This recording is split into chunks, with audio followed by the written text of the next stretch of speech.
welcome back to my TED Talk Hyperactive Rants. Yes, I just made that up.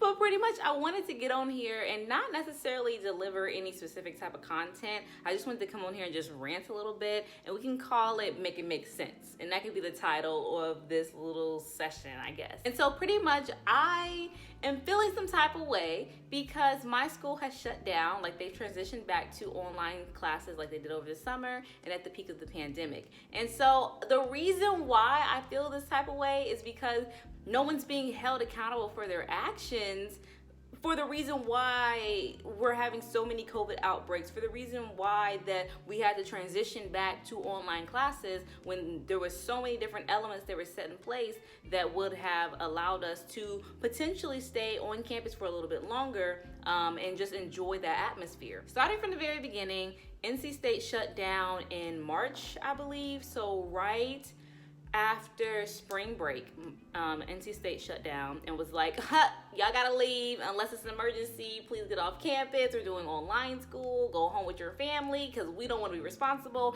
if something happens. Goodbye. That's pretty much what happened, and people were told to get off campus unless they had a valid reason. Now, me, myself, and I was able to stay on campus because I did have a valid reason. I had just traveled, and I have a family member at home who has a weaker immune system, so I didn't want to potentially risk anything there, so I had to stay on campus to basically like self-quarantine for a few weeks. So I was on campus during that time period, but a lot of people weren't. And then over the summer, we had summer classes and all that, and then we were told that we would be able to come back on campus, or people would be able to move back in on campus. So a lot of people at my school, they ended up moving to off-campus housing, basically to secure their housing for the rest of the year without having to worry about potentially having to go back home halfway through the semester, X, Y, and Z. And so that was really smart and strategic based off of what just happened recently that we'll get to pretty soon here. And our school removed the mandatory restriction on freshman students that they have to live on campus for their first year. So now they had the option to do so. So now we're gonna fast forward to the current situation. And this is where our school said, okay, everyone can come back. We're gonna have some classes that are in person, but 80% of the classes are online. And I believe, based off the information that I have, that this is largely due to wanting to counteract our current government, our current administration, who is basically trying to kick out a lot of immigrants from the country by enforcing a policy that says that your school has to be at least a hybrid school, and it can't be 100% online for you to stay in this country. So our school ended up opening back up in the face of the public to do that. Behind the scenes, if NC State did not open back up their campus and allowed this whole shenanigans to go on, then they would have been in some serious financial trouble, period. So anyway, back to the point at hand. So they opened up school and they put all these guidelines in place. They have people that walk around the campus and like tell you to put on your mask. You're only allowed to be in certain buildings at certain times. We have certain seating areas, seating arrangements. We have plexiglass that teachers have to stand behind while they're wearing their mask. They're doing what the CDC guidelines, like the bare minimum of the CDC guidelines. So they have us there, and of course, what's gonna happen when you bring all these college students back together? They're gonna wanna party. But now they have to do so in the more traditional sense, which means Greek facilities, which means Greek housing, which means fraternities and sororities, which are throwing parties. Literally, we just saw what UNC, a week before our school got shut down, UNC Chapel Hill got shut down, and they had a freaking huge party that had like 400 people or something like that. And then now you have NC State, which they're Greek and housing people or whatever. They are doing the same thing. They're having these huge parties. They're doing it, the first day of school, woohoo, the first weekend back, woohoo. And they're doing these parties, and you're spreading COVID. Literally, you're in that space. All it takes is one of you to have COVID, and you've affected people, period. And those people don't live there because it's a party. They came from their whatever house to your house to now have a party. So now if they get infected, they're spreading it. Bam. That's how clusters start. Bam, bam, bam, bam, bam, bam, bam, bam, bam. That's how clusters form, clusters of COVID. And over the last 2 weeks since school started, we've probably gotten 4 to 6 or 7 emails about different clusters that have formed. And out of those emails, only one of them, okay guys, is about a case from off-campus housing.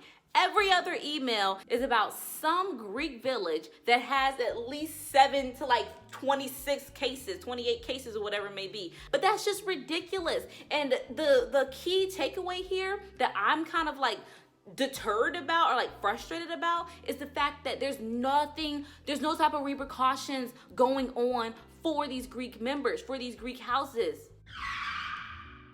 So you mean to tell me we have organizations on this campus that can disregard every CDC guideline, every NC State guideline, and have no repercussions done to them, where there is no accountability for them? And I say this not being oblivious that no, we were never going to go back to online classes, because at some point, like I said in the very beginning of this video, we were going to probably end up transitioning back to online classes at some point. However,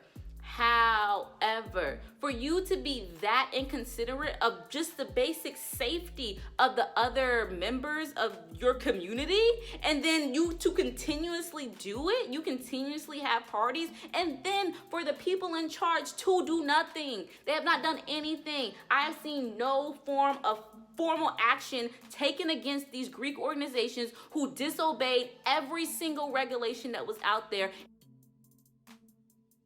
Those who are throwing these parties are not being discreet about it, okay? They're not being like, ooh, incognito, come over here, join me at my party in the background, in the woods. And I say all this to say that I still believe that even during this pandemic, we should still be enjoying ourselves and figuring out ways to have fun. However, it should not come at the cost of someone else's health. It should not come at the cost of the people around you's safety. That should not be the cost. If you want to take a road trip down to the beach and then try to social distance while you're there, then do that. Have your fun. If you want to have a small birthday party or a small gathering that's outside or in your apartment that has a few people, then do that. But for you to intentionally have a party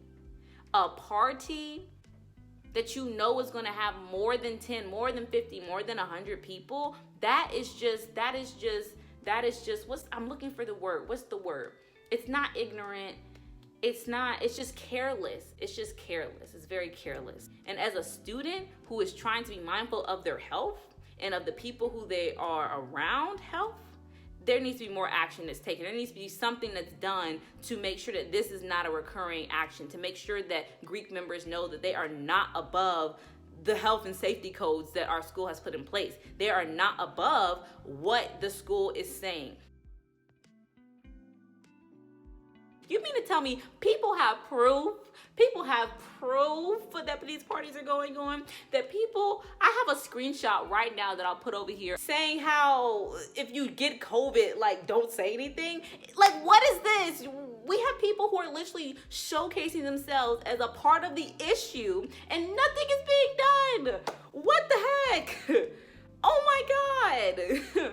That is ridiculous. And I hate to say this, I hate to be that person, but if this was a Black organization, if this was a Divine Nine Greek organization that was having a party, come on, you know for a fact that something would have happened, some type of repercussion. They would have been punished for their actions.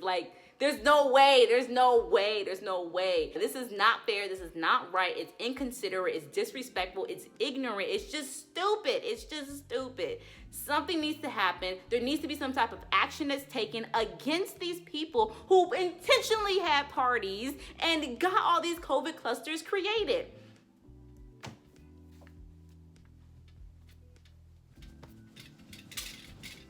I don't know what else to say, guys.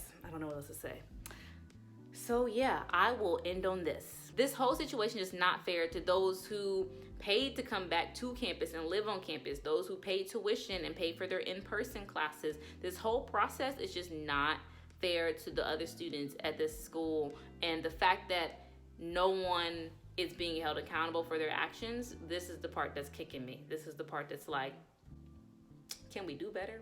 Can we do better? On that note, I'm gonna close out this video. Thank you all for coming to my TED Talk, hyperactive rants. Thank you all for tuning in today. And don't forget to spread those positive vibes.